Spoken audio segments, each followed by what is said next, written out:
जय हिंद साथियों। जोहार। स्वागत है आप सभी का आपके अपने YouTube चैनल यूडीए क्लासेस में। आज के इस वीडियो में हम क्लास 8 का प्रश्नावली 1.3 देखेंगे। 1.3 का छठा प्रश्न तक हम लोग पिछले वीडियो में देख लिए थे। उस वीडियो को आप नहीं देखे हैं तो चैनल पर जाकर आप देख सकते हैं। तो चलिए आज 7वां प्रश्न को देखते हैं। 7वां प्रश्न है, निम्नलिखित प्रत्येक के लिए गुण के अंतर्गत उपयोग किए गए गुणधर्मों का नाम लिखिए। देखिए ये क्वेश्चन दिया हुआ है, इसमें कौन सा गुणधर्म यूज किया गया है उसका नाम लिखना है। तो चलिए हम समझते हैं। देखिए 11 को हम ए और 14 को हम बी गुना 3 को हम सी और 5 को हम डी के रूप में लिख सकते हैं। अब इसी को देखिए कि इधर में लिखा हुआ है, हम लोग 3/5 को क्या माने हैं, सी बटा डी। तो यहाँ भी 3/5 है तो इसको भी सी बटा डी कर देते हैं। गुना यहाँ 11/14 को हम लोग ए बटा बी माने हैं, यहाँ भी 11/14 है तो इसको भी हम ए बटा डी कर देते हैं, ए बटा डी। अब देखिए ए बटा बी गुना सी बटा डी को सी बटा डी गुना ए बटा बी के रूप में लिखा जाता है। यानी कि इस फॉर्मेट को उलट करके लिखने की प्रक्रिया को गुणात्मक क्रम विनिमय कहा जाता है। इस नियम को गुणात्मक क्रम विनिमय कहा जाता है। यानी कि ए में हो जाएगा गुणात्मक क्रम विनिमय। प्रश्न बी है, ए बटा बी में इसको लिख सकते हैं 5/2 को, यानी कि ए बटा बी गुना सी बटा डी गुना ई बटा एफ। अब इसको ब्रैकेट में बंद कर देते हैं, बराबर ए बटा बी गुना ब्रैकेट बंद सी बटा डी गुना ई बटा एफ। अब यहाँ ध्यान से देखिए तो आप देखिएगा कि ए बटा बी गुना सी बटा डी गुना ई बटा एफ, यही वाला सेम फॉर्मेट यहाँ भी लिखा हुआ है। लेकिन यहाँ शुरू के दो गुणों को, दो युग्मों को ब्रैकेट में रखा गया है और यहाँ लास्ट के दो युग्मों को ब्रैकेट में रखा गया है। यदि 3 युग्म हो और 3 में से एक में पहले में शुरू के 2 युग्मों को ब्रैकेट में रखा गया हो और एक में लास्ट के 2 युग्मों को ब्रैकेट में रखा गया हो, इस युग्म को हम गुणात्मक साहचर्यता कहते हैं। इस युग्म को हम लोग गुणात्मक साहचर्यता कहते हैं। तो लिख देते हैं हम गुणात्मक साहचर्यता। प्रश्न सी है, देखिए माइनस में 4/7 है, इसको ए बटा बी लिख देते हैं गुना 1 का 1 ही रख देते हैं गुना बराबर में 1 गुना ए बटा बी। जब देखिए कि ए बटा बी गुना 1 करें या 1 गुना ए बटा बी करें तो आंसर हमेशा ए बटा बी ही आएगा। और इस नियम को हम गुणात्मक तत्समक कहते हैं। इस नियम को हम गुणात्मक तत्समक कहते हैं। प्रश्न डी है 9/16, तो 9/16 को हम ए बटा बी में लिख सकते हैं, ए बटा बी मान लिए गुना 16 को हम लोग बी माने हैं तब बी ऊपर गया है 16 और नीचे आ गया है ए, बराबर में बी बटा ए गुना ए बटा बी। देखिए इस नियम को हम गुणात्मक प्रतिलोम कहते हैं। ये क्या है गुणात्मक प्रतिलोम कहते हैं, देख लीजिए आप कि ए बटा बी है और बी को ही यहाँ ऊपर कर दिया और यहाँ नीचे कर दिया ए को, मतलब इसी को आपस में बदल दिया, प्रतिलोम कर दिया। इसका प्रतिलोम बी बटा ए हो गया, बराबर में इसका प्रतिलोम ए बटा बी हो गया। तो इस नियम को हम गुणात्मक प्रतिलोम कहते हैं और इसका आंसर हमेशा एक ही आएगा। इसका आंसर हमेशा एक ही आएगा। तो इसको हम लिख देते हैं गुणात्मक प्रतिलोम। प्रश्न ई को भी उसी तरह से सॉल्व करेंगे। 3/4 को हम ए बटा बी मान लेते हैं गुना इस 5/6 को हम सी बटा डी मान लेते हैं गुना 1/2 को हम ई बटा एफ मान लेते हैं और इसको ब्रैकेट में बंद किया हुआ है, बराबर इसको भी 3/4 को हम ए बटा बी गुना सी बटा डी गुना ई बटा एफ। अब इसको ब्रैकेट में बंद किया हुआ है। अब तुरंत इससे हम पीछे प्रश्न बी में हम लोग पढ़े थे कि इस नियम को हम गुणात्मक साहचर्य नियम कहते हैं। इस नियम को हम गुणात्मक साहचर्य नियम कहते हैं। देखिए शुरू में 2 को बंद किया हुआ है और लास्ट में यहाँ 2 को बंद किया हुआ है, तो 2 को यहाँ बंद किया हुआ है, 2 को यहाँ बंद किया हुआ है, तो इस नियम को हम गुणात्मक साहचर्यता नियम कहते हैं। गुणात्मक साहचर्यता।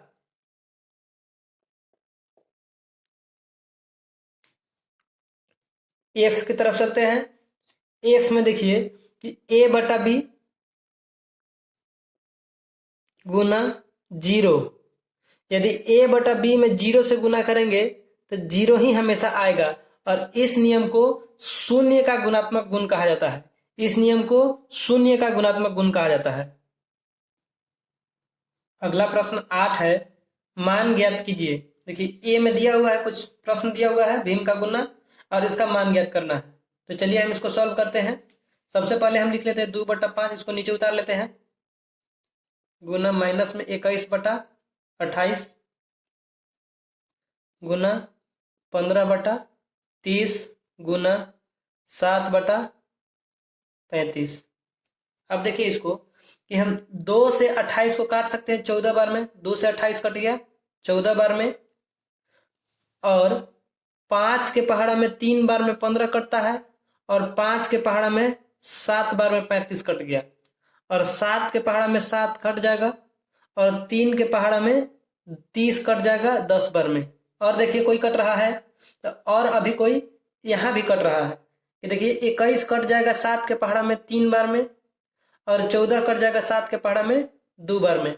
अब बच गया क्या, देखिए ऊपर में केवल 3 बचा हुआ है और कहीं कुछ नहीं है, केवल माइनस में 3 बचा हुआ है, बटा 5 है और 2 और 10 है, तो 5 दूना हो जाएगा 10, और 10 दहा में हो जाएगा 100, यानी कि -3/100 हो गया। यही हो गया हमारा आंसर। प्रश्न बी की तरफ चलते हैं। बी है, देखिए इसको भी नीचे उतार लेते हैं। 3/5 गुना माइनस में 17/21,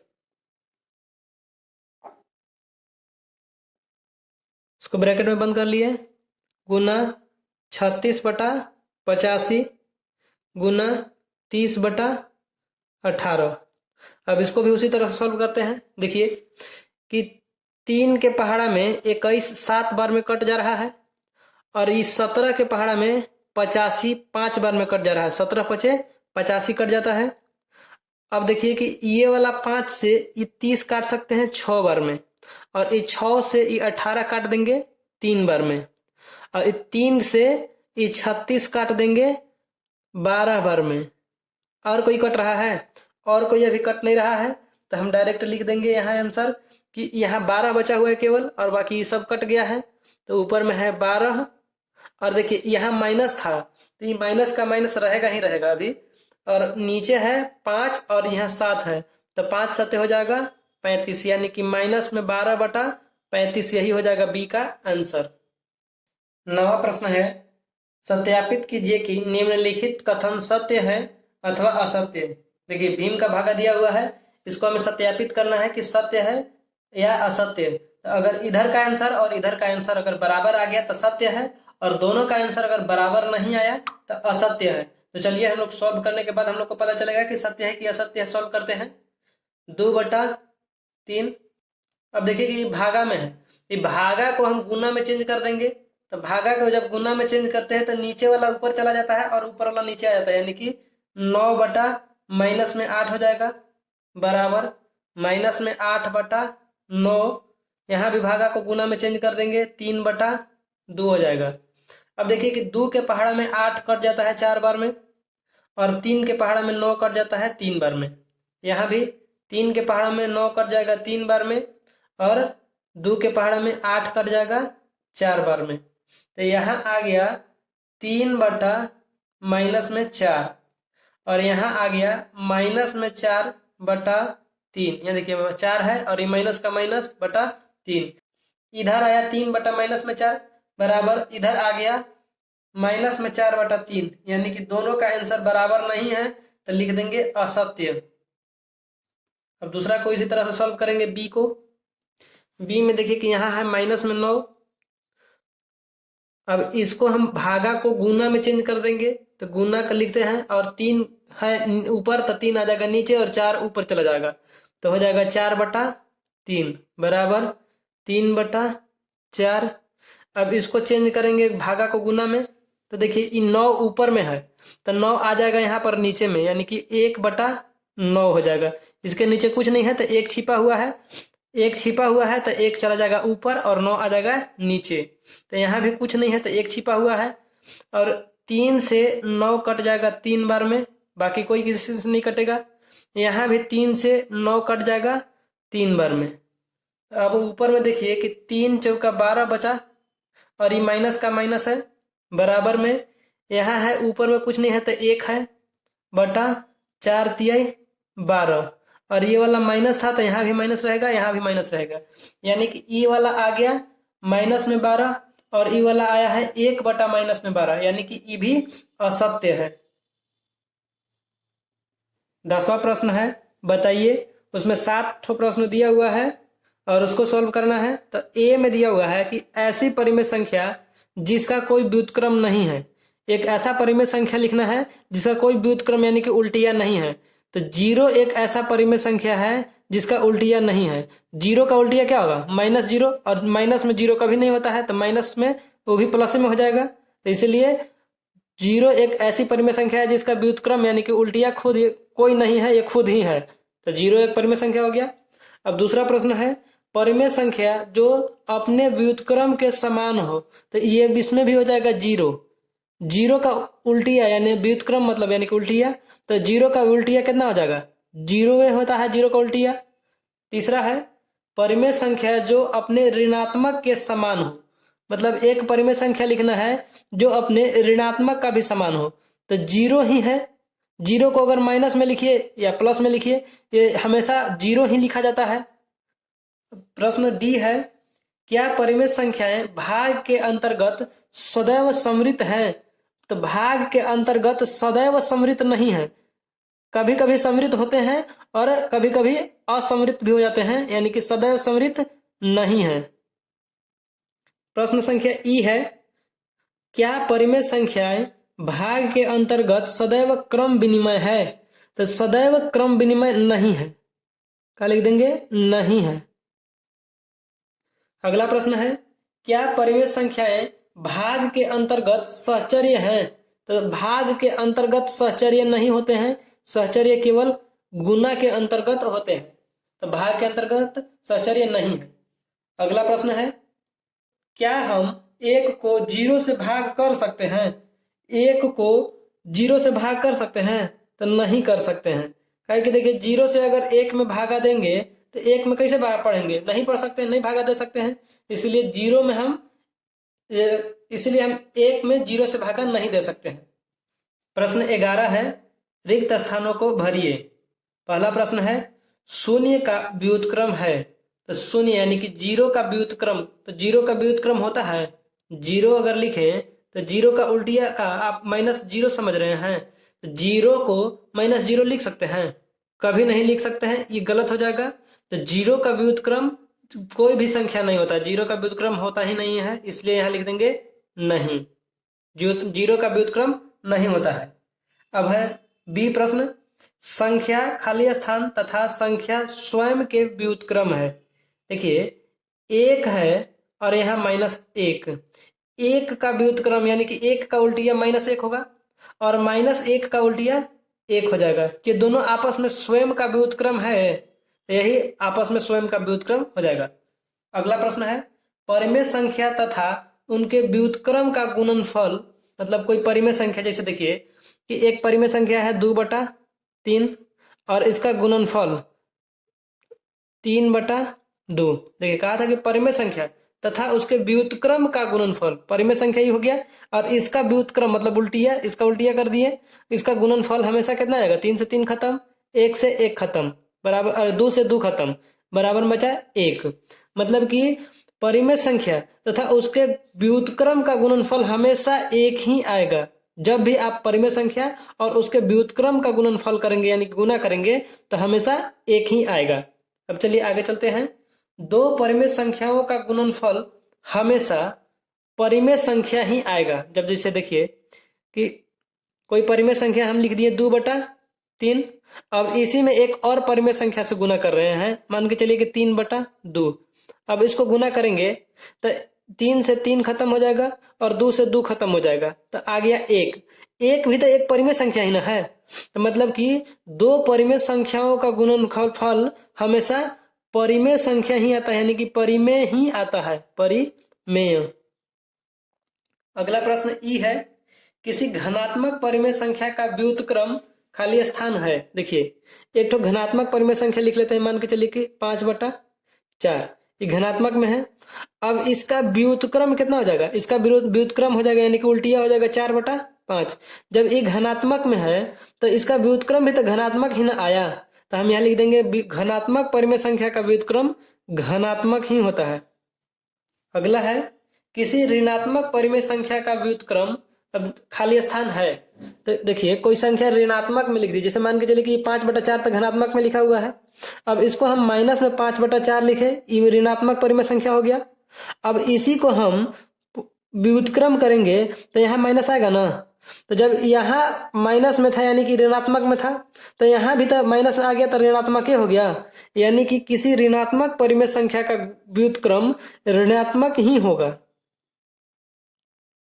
ऋणात्मक ही होगा।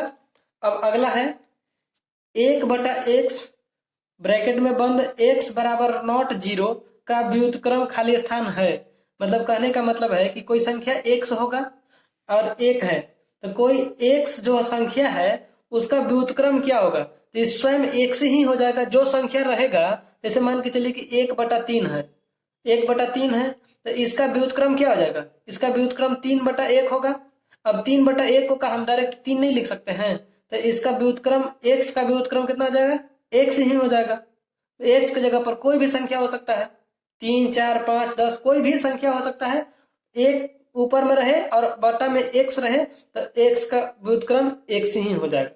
प्रश्न 12 है, उत्तर दीजिए। देखिए, प्रश्न ए में कह रहा है कि क्या पूर्णांक में माइनस में 1/8 का गुणात्मक प्रतिलोम 8/9 है, क्यों अथवा क्यों नहीं। देखिए, इसको पूर्णांक में जो दिया हुआ है, इसको हम अगर भिन्न में तोड़ेंगे तो कितना आ जाएगा, माइनस में 1/8 है, तो 8 के पहाड़ा एक बार पढ़ेंगे, 8 एकम 8 और 1 जोड़ेंगे तो 9 हो जाएगा, तो 9 इसका हो जाएगा, भिन्न में हो जाएगा माइनस में 9/8, और माइनस में 9/8 का प्रतिलोम होता है, यानी कि उल्टिया होता है माइनस में ही 8/-9, यानी कि जब ऋणात्मक वाला रहेगा तब प्रतिलोम भी इसका ऋणात्मक होगा, और यहाँ घनात्मक प्रतिलोम दिया हुआ है। ऋणात्मक परिमेय संख्या का प्रतिलोम घनात्मक कभी नहीं हो सकता है, तो यहाँ हो जाएगा नहीं। अब अगला प्रश्न है, क्या 3.1/3 का गुणात्मक प्रतिलोम 0.3 है, क्यों अथवा क्यों नहीं। देखिए, इसको अगर तोड़ के लिखते हैं भिन्न में, 3.1/3 है, तो 3 3 9 और 1 10 हो जाएगा, 10/3। अब 10/3 का प्रतिलोम यानी कि उल्टिया कहा है, तो उल्टिया 3/10 हो जाएगा, और 3/10 को अगर काटेंगे तो 0.3 आ जाएगा, क्या कि 0 एगो है, तो यहाँ एक अंक के बाद पॉइंट दे देंगे, हो जाएगा 0.3। तो 0 इसका प्रतिलोम 0.3 हो सकता है, तो लिख देंगे हाँ।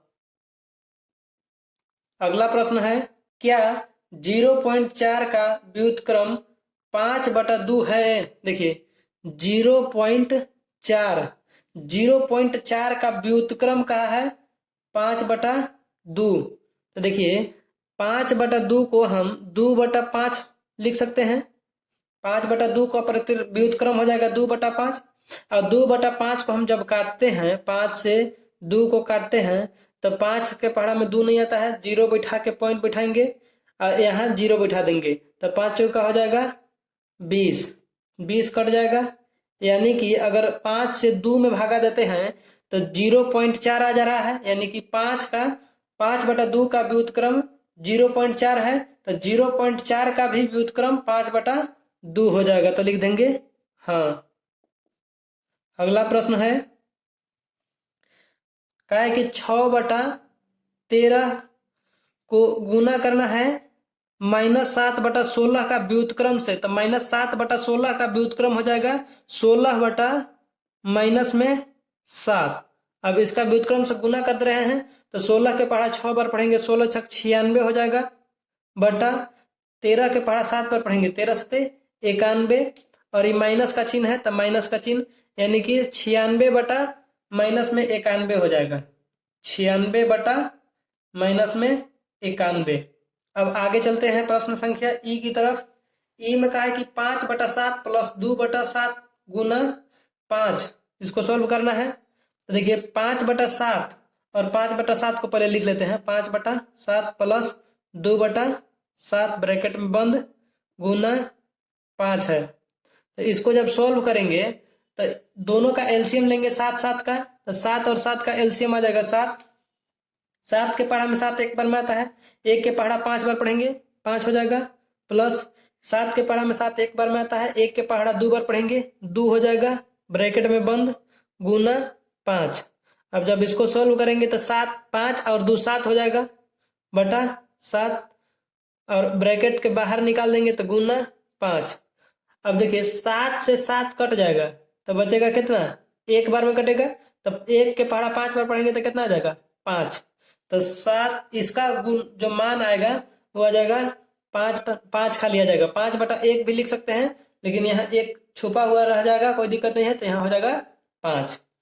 अब कहा है कि 0 बटा 2 का व्युत्क्रम क्या होगा, तो 0 बटा 2 का व्युत्क्रम हो जाएगा 2 बटा 0।